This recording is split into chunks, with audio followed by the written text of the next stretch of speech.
30 September adalah hari yang paling sulit dilupakan oleh bangsa Indonesia karena pengalaman tragis pengkhianatan Partai Komunis Indonesia terhadap bangsa dan negara. Bagi warga Sumatera Barat, khususnya Kota Padang dan sekitarnya, 30 September menjadi semakin sulit dilupakan karena hari itu Kota Padang dan sekitarnya luluh lantak dihoyak gempa hampir 8,0 skala Richter. Hari itu cuaca Kota Padang sangat cerah dengan suhu yang lebih panas dari biasanya, walaupun bulan-bulan itu musim hujan. Semua orang menjalankan aktivitasnya seperti biasa, termasuk saya.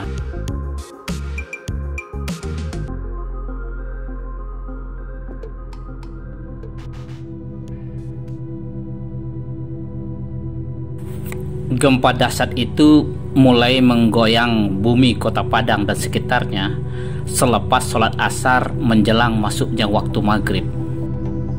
Belum sampai 2 menit saya duduk di kursi mobil berniat hendak pulang ke rumah. Saya merasa mobil seperti digoyang. Saya segera keluar dari mobil dan melihat ke arah gedung bagian atas, ke arah mana hampir semua orang di sekitarnya melihat. Saat itulah terlihat gedung utama Fakultas Bahasa dan Seni seperti terpisah dari teater yang berdampingan dengannya. Semua orang yang ada di sekitar itu berteriak histeris menyebut nama Tuhan yang Maha Besar.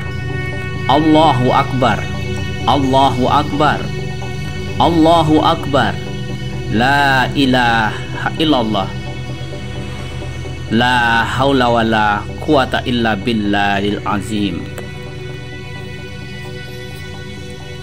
Sementara bumi terasa menghentak-hentak, gedung itu pun terus berayun ke arah utara selatan. Berselang beberapa menit kemudian, goncangan semakin terasa lebih keras sehingga air reservoir dari lantai paling atas gedung tertumpah.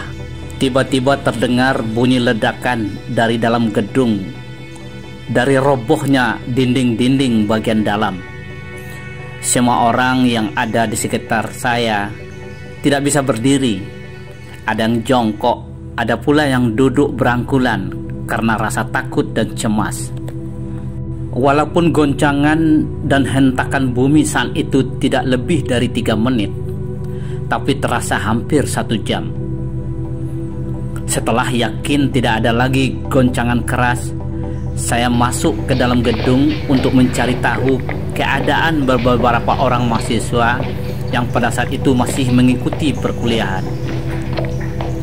Di sela-sela kegelapan senja tak berlampu, berbau menyengat debu tembok bangunan yang roboh, saya berteriak memanggil-manggil, apakah ada orang di dalam gedung. Sampai di lantai 4 dengan hanya bantuan cahaya lampu handphone, saya melihat sebagian besar dinding tembok, ruangan, dan perabotan sudah berantakan.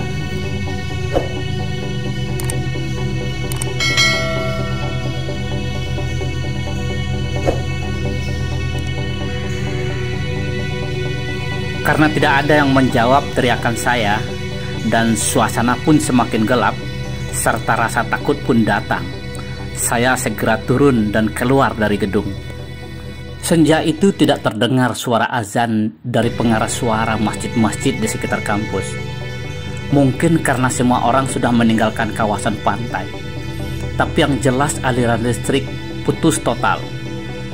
Karena sudah semakin gelap, saya memutuskan untuk pulang dengan risiko terjebak kemacetan yang sangat parah. Perjalanan dari kantor yang biasanya ditempuh dalam waktu 20 menit, senja itu harus saya tempuh hampir 2 jam.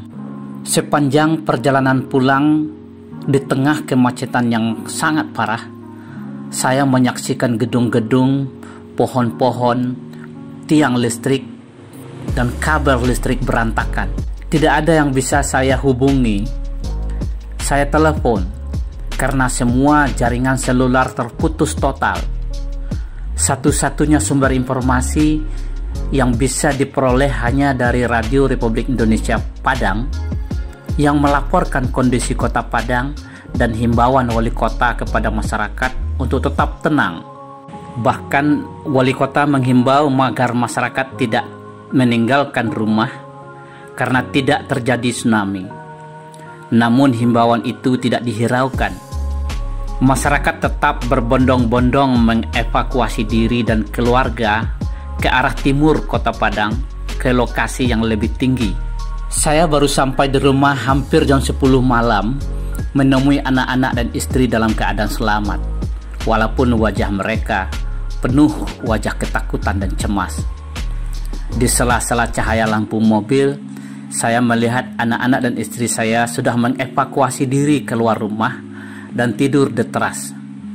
Dengan perasaan lega, saya temui dan peluk mereka semua sambil mengucapkan ungkapan syukur kepada Allah Subhanahu wa Ta'ala. Kita semua selamat. Keesokan harinya, saya memutuskan untuk membawa anak-anak dan istri saya keluar rumah, tur menjelajahi kota Padang yang sudah lulu lantak berantakan.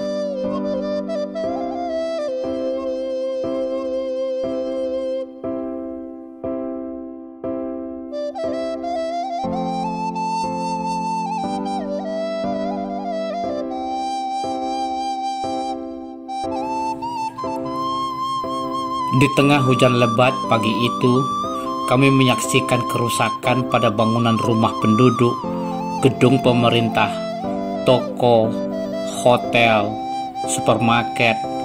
Hampir semuanya rusak berat, bahkan tidak sedikit yang hancur rata dengan tanah.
Sepanjang perjalanan, sambil menyaksikan gedung-gedung yang rusak berat sampai roboh rata dengan tanah, saya menjelaskan kepada anak-anak saya bahwa gempa itu adalah gejala alam biasa yang dijelaskan oleh Allah dalam Al-Quran dan hadis Rasulullah.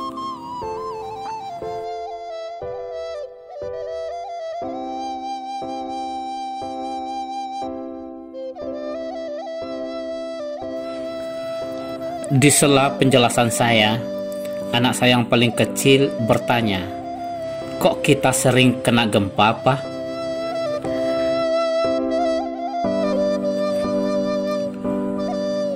Tidak hanya Padang yang dihoyak gempa, Dek. Hampir semua permukaan bumi kena gempa.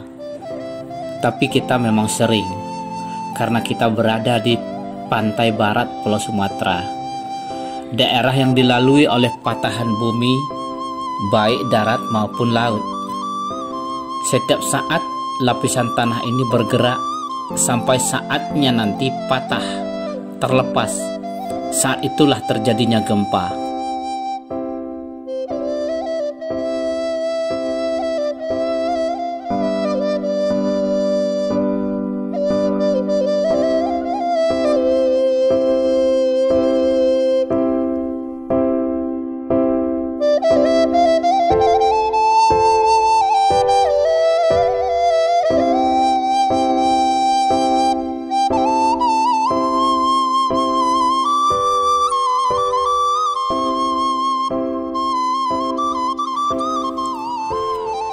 Alam ini telah diatur oleh Allah dengan aturannya, ketentuannya, dan hukum-hukumnya.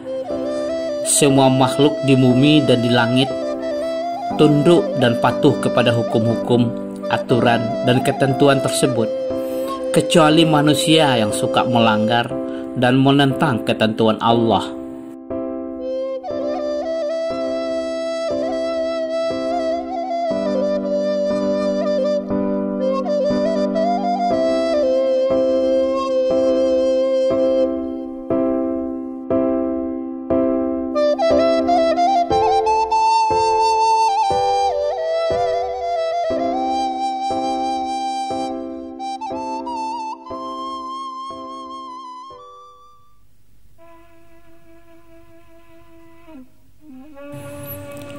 Hari berikutnya, kami masih tetap keluar rumah, menelusuri sudut-sudut kota Padang yang sudah hancur berantakan.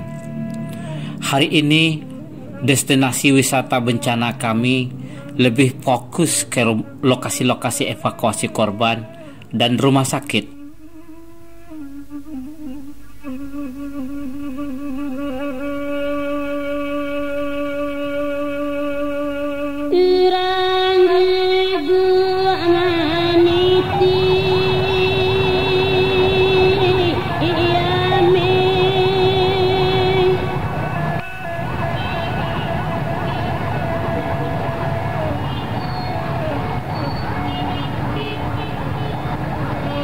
Langkau sekali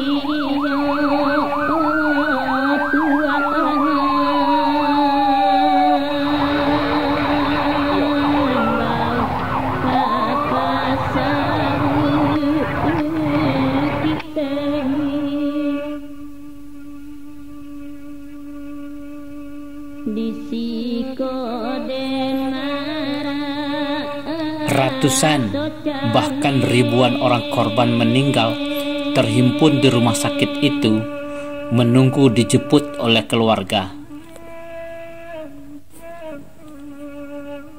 Berbeda dari hari kemarin, hari ini saya lebih fokus menjelaskan tentang kematian kepada anak-anak saya. Saya menjelaskan bahwa mati itu adalah ketentuan Allah. Setiap yang hidup pasti akan merasakan mati. Bila ajal seseorang itu datang, tidak seorang pun yang mampu menunda atau memajukannya barang satu detik pun. Kematian itu adalah pintu gerbang kita memasuki kehidupan yang sesungguhnya, kehidupan yang abadi.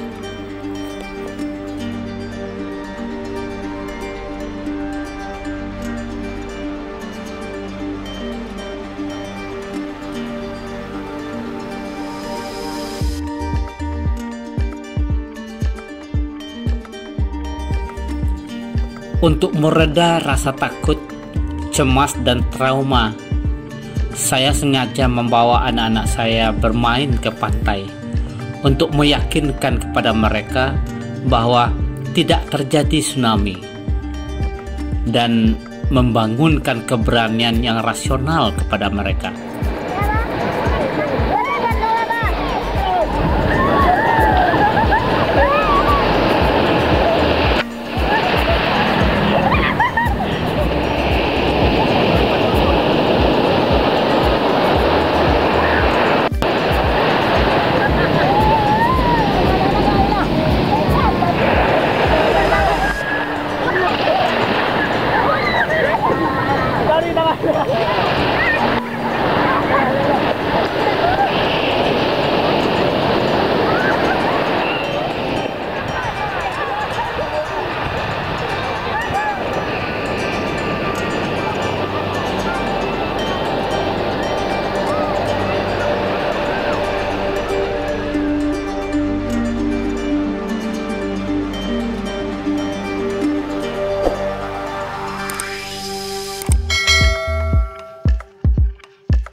Saudara, mari kita berlindung dan memohon kepada Allah Subhanahu wa Ta'ala agar kita semua terhindar dari bahaya bencana yang semuanya adalah ketentuannya.